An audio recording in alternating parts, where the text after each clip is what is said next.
Okay, now let's go over the topics of discussion. Topic number 1. Alcohol abuse is not the cause of narcissistic personality disorder. Topic number 2. Signs and traits of alcohol abuse in narcissists. Third topic. Tools, references, and resources. And the final topic will be critical questions. Earth, our home, incubator of life. Hi, I'm Luminousz Ztarr. Welcome to the channel. All of my current subscribers. Mwah! Thank you guys and gals so much for your subscription. I also want to give a special shout out to all of my stars who are sharing his or her stories. When you share your stories, other people more than likely will resonate. Well, some other people will resonate with your stories, right? But whoever he or she may be, they're more than likely going to be inspired and passionate about thriving forward past narcissistic abuse. Everyone who's visiting for the first time, welcome to the Luminousz Ztarr channel. If you are interested in becoming a part of our Ztarr family, you already know what to do. All right, so mind the description box below for further details to today's video, which is Narcissists and Alcoholism. Also want to go ahead and congratulate every one of my stars for helping us to grow. Our Ztarr family, our Ztarr community is growing every day. So again, special shout out to my stars and thank you guys and gals so much for that. First point, narcissism can lead to alcoholism and substance abuse, whereas not all alcoholics are found to be narcissists.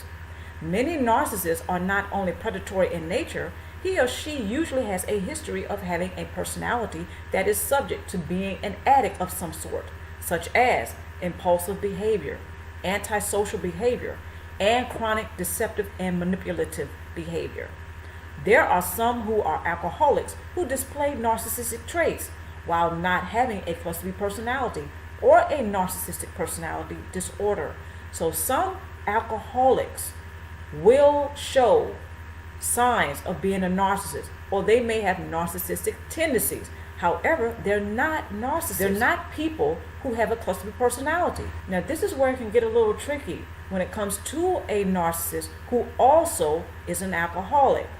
The signs can be blurred. They can be absolutely confusing. So some people who find out that they have an alcoholic in their family, they may not yet realize that that family member may also have a cluster B personality or a narcissistic personality disorder. Again, this is just an example. This does not mean that every person that you know who's an alcoholic is necessarily a person who has a narcissistic personality disorder or a cluster B personality disorder. So a cluster B personality and or a narcissist who is also an alcoholic, the signs may not be very clear that he or she is a narcissist. More than likely, the signs will be very apparent that they are alcoholics. So this is where the lines can become blurred. Traits of alcoholics and narcissists are similar. However, there are some differences which are often overlooked, whereas some do not know that the narcissist in his or her life have a history in being alcoholics, and some who realize that they are dealing with an alcoholic, but overlook that he or she is also currently a narcissist. Narcissists may stop drinking for whatever reason, usually replacing it with another potent supply. However, he or she will not stop attempting to obtain more narcissistic supply. The signs and clues of one having a cluster B personality is not very clear. The signs and clues of one having a narcissistic personality is also not as apparent. This is often why a lot of people who find out that they have been dealing with an alcoholic, they have yet to find that they are also dealing with one who possibly has a cluster B personality and or a narcissistic personality disorder. Traits of alcoholics and narcissists. First trait, Dr. Jekyll and Mr. Hyde personality. Second trait, they can be impulsive. Third trait, chronic pathological deceivers. They can be bullies. Denial of the problem. Lack of foresight. Escapism. Playing the blaming game. Placing loved ones or primary source suppliers last on priority list. Manipulative in order to obtain a drink and or in order to obtain the narcissistic supply. Overly dependent upon others to obtain their drug of choice. Last and final trait of alcoholics and narcissists: addiction to the chase or the cat and mouse games, and or preying upon others for sport in order to indulge in his or her addiction. So I want to go right to the lack of foresight. A lot of narcissists, as well as alcoholics, tend to lack foresight because they don't tend to learn from their mistakes. They tend to blame other people. So let's go right to the playing the blaming game. Narcissists and alcoholics tend to blame other people for their behavior. If you're dealing with a narcissist who's also an alcoholic, you may find that they are very impulsive. They seem to fly off the handle very easily. So that goes right into the Dr. Jekyll and Mr. Hyde personality. One moment they may seem calm and they get along with you and everything seems to be rosy and you know, everything seems to be okay. And then the next moment, you know, they're flying off the handle. The narcissistic rages are happening and you don't even know what set them off. The last trait, addiction to the chase. Okay, so a lot of narcissists who are also alcoholics, they like to prey upon other people for sport in order to indulge in their addiction. They may have a person that they have targeted for narcissistic supply in the guise of having a drinking buddy. All right, they don't do anything else with this person. They only drink with this person. And some of you watching this video, you probably already know someone who fits this description. You may know him to be a cluster B personality. You may know her to be a narcissist. All right. And you may also know that they drink a lot. You may also know that there's certain people that they only seem to drink with. So the narcissist or the cluster B personality, they will target certain people only to indulge in their addiction. That is how they get the narcissistic supply from these particular individuals, because that's their drinking buddy, or that's the person that they get high with. That's it. They don't do anything else with these particular individuals. So let's go right to the escapism. A lot of narcissists who are alcoholics, they use the alcohol to escape. They use the alcohol to detach from reality even more. I mean, they already are grandiose. They're already under delusions of grandeur. So the narcissist who drinks, they use the alcohol for fuel. It helps them to take off the mask without worrying about the consequences. When the mask slips and they go into a narcissistic rage, narcissists who are alcoholics, they tend to care less about the consequences. Alcoholism or not, the narcissist's drug of choice is primarily fuel. Narcissists generally are prone to becoming alcoholics due to his or her addictive behavioral patterns, such as gambling, adrenaline rush due to engaging in risky behaviors, disregard for natural and or financial consequences, grandiosity, superiority, and becoming workaholics. Let's move forward. For many narcissists and or cluster B personalities, alcohol enables narcissistic fuel while taking away any cares of rejection, criticism, and consequences due to his or her mask falling off during a drunken stupor. So, I mean, this is a vicious cycle.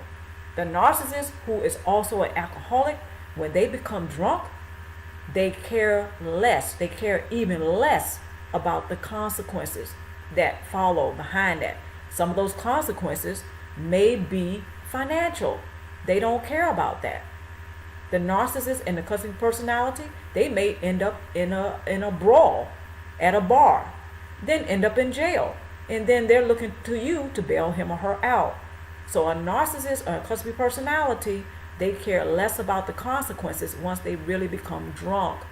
They're already under delusions of grandeur, and this only intensifies after they drink. So narcissists and cluster B personalities who also drink or who are alcoholics, they use the alcohol for narcissistic fuel. They use the alcohol to detach even more from reality. So when that mask slips off, they care even less about the consequences. And that example I just gave, let's just say you do bail them out of jail. They may blame you for what happened or what led up to them landing in jail. They went to a bar with one of their drinking buddies. Okay, they end up in a brawl. They end up in jail. They call you to bail them out.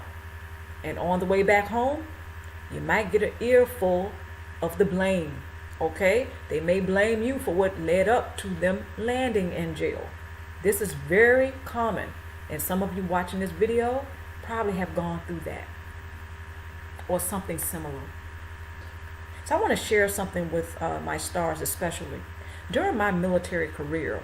I remember a person, now this was a civilian, that whenever we were on the phone, they tended to be drinking. All right, so I can even hear the glass in the background clanking as they were pouring their drink.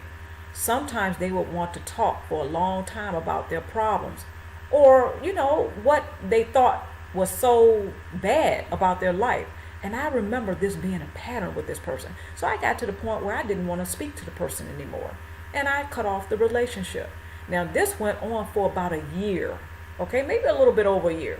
But I remember this person. The pattern was that whenever we were talking on the phone, they were usually already drunk or they were on their way to becoming drunk.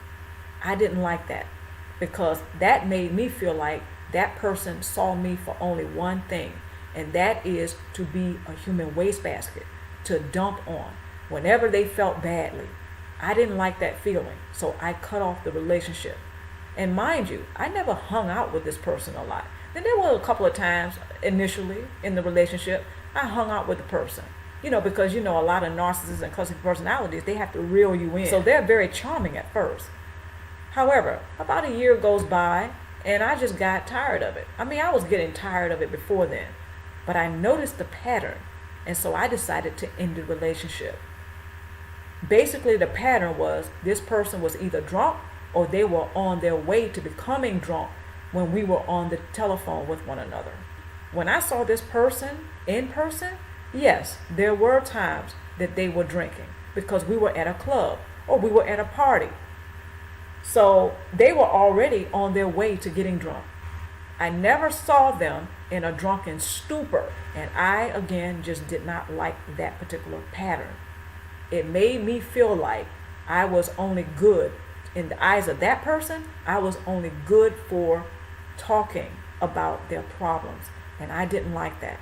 I don't know about you all, but I don't see how a person can really have a relationship with somebody who is just, calling them. Every time they call, it's always a problem, and they're on their way to getting drunk, or they're on their way to getting high, or they are high. Okay, so this is something that I saw that was a pattern, and I was concerned. I was concerned about that. I decided to just say, hey, I warned them. I told them that if they kept getting drunk and if they kept wanting to just make me their counselor, the relationship was going to end. They didn't listen. So when the relationship ended, I said to myself, well, they can't be shocked because I warned them. Sometimes some people won't even give the warning. They will just abruptly end the relationship. Now, I'm not saying there's anything wrong with that. I'm just pointing out how some people, they will use you if you allow them to. They will only talk to you about their problems. Yet when something highlightable happens in their life, such as maybe they're having a child or they're getting married, they may not include you in on that. But if they think that their life sucks and they want to vent about it, they'll call you, and usually they'll be drunk and or high when they do so. This to me is a red flag that the relationship is not very healthy. Not only that, it's not worthy of continuing. And yes, I am including family members. All right, because some of us go through this and we see that this is a pattern. A lot of cluster personalities and narcissists do this. This is why I brought this up. They will pick and choose certain people to target for a particular reason. But just like I was talking about before, some narcissists only have drinking buddies. Some narcissists and cluster personalities will target certain people just to get high with. Okay, that's it. That's the basis of the relationship. That's the theme of the relationship. So I really wanted to point that out. Tool number 1, increase your knowledge on how some narcissists and some with a cluster personality use alcohol to enable narcissistic fuel. Tool number 2, Practice self-preservation, personal boundaries, assertion, and emotional discipline. By becoming mindful to what you need in order to continue to thrive forward might be an important step to your obtaining support once you find that the alcoholic you know is also a narcissist and or has a cluster personality. Next tool, take steps to give yourself permission to process all that you have experienced in the dysfunctional relationship with the narcissist, who is also an alcoholic. Understand that you do not have to belittle your painful experiences, but to find a constructive outlet to express emotions associated with what might be traumatic for you. A support base designed to encourage you to thrive forward might prove to be a real game changer. Okay, so I want to recap on the last tool. A lot of people who find that they have an alcoholic in their relationship, it's already tough enough to face that reality. And usually people need support in processing that information. The same will go for alcoholics who are also narcissists and who have a cluster personality. Because to me, that's a double whammy. First, you're dealing with the fact that this person is an alcoholic. Then to find that he or she has a personality disorder, such as a cluster personality or a narcissistic personality. That is a double whammy. So you're going to need that support. You're going to need the outlet, a constructive outlet to express what you experienced. You're going to need that. A lot of people take some time to really process that and to actually get past that. Simply because many people who deal with the alcoholic, they don't know that they're also dealing with a person who has a cluster personality or a narcissistic personality disorder, because those are not very apparent. It's not very clear that a person also has a cluster personality or a narcissistic personality. It becomes much more clear, more sooner in the relationship, that the person is an alcoholic. So when a person finds out later, usually it's later, rarely is it the same time that they find out that this person is also a narcissist or a cluster personality, when they find out that they're an alcoholic. So a person who has invested more in the relationship, all the while they're investing in that relationship, they're being deceived because they don't know that the alcoholic that they care for and they love is also one who has a personality disorder, such as a cluster B personality and a narcissistic personality. So that means when they find out, more than likely he or she is going to feel betrayed. Not only that they were lied to, but they were betrayed by the alcoholic, who turns out to be a narcissist as well, or a cluster B personality. So this is why I say the support base is more than likely going to be needed. Some people go to groups for alcoholics. All right, not just the alcoholic going to AA. Okay, you have people, the families, who are also feeling the damages, the aftermath of dealing with the alcoholic. They have a support group as well. They need to also process. They also need the support. However, when you factor in the personality disorder, yeah, it's just a double whammy. So the support base may absolutely prove to be a game changer, because number one, you're dealing with someone that you love and care about who is an alcoholic. Number two, you're dealing with someone that you love and care about who also has a personality disorder, such as a narcissist or that of a cluster B personality. So you're going to need to look at exactly how you're going to go about obtaining the support. This is going to be a very delicate situation. On one hand, let's just say you go to a support group for those who have had alcoholics in his or her life. Well, they're probably not going to support you in the fact that you have been dealing with someone who has a personality disorder, such as a cluster B or a narcissist. So that same group can help you on one hand, but not the other. This is why I say when you look for the support group, it's going to be a very delicate situation, and one that you're probably going to have to figure out with a lot of care. because then you're dealing with your emotions. You're dealing with how you think and how you feel about the experiences of having the dysfunctional relationship with an alcoholic who's a narcissist. You're trying to process that. So more than likely, you're going to need that support space. So when you are attempting to find the support for, number one, dealing with an alcoholic, number two, dealing with those who are a cluster B personality and or a narcissist, this is where you're going to have to merge the two and find the support base that will suit you. This is not the time to really reach out to the alcoholic and find out what he or she needs so much. This is when you're really going to have to practice self-preservation. You're going to have to practice personal boundaries. You're going to have to practice emotional discipline and assertion more than ever. Because you need to process and you need to find out how you're going to constructively express what you have experienced, which may have been also traumatic for you. Here are the references and resources. Please check these out in the description box below. I'm Luminousz Ztarr. I want to thank everybody today or tonight for joining me. Stay tuned for more vlogs. Stay tuned for more videos. Hi, I'm Luminousz Ztarr. I want to thank everyone for joining me today or tonight. And of course, wherever you are right now, I wish you the very best love possible. Everyone who's decided to join the Luminousz Ztarr family, welcome to Luminousz Ztarr. And please don't forget to select the notification bell. That way, all the videos that come out, you'll be the first to know. On that note, just a friendly reminder, every Sunday and every Thursday, there are new videos that are coming out. So I want to thank everyone, my stars especially. Thank you guys and gals so much. And stay tuned for more vlogs and stay tuned for more videos.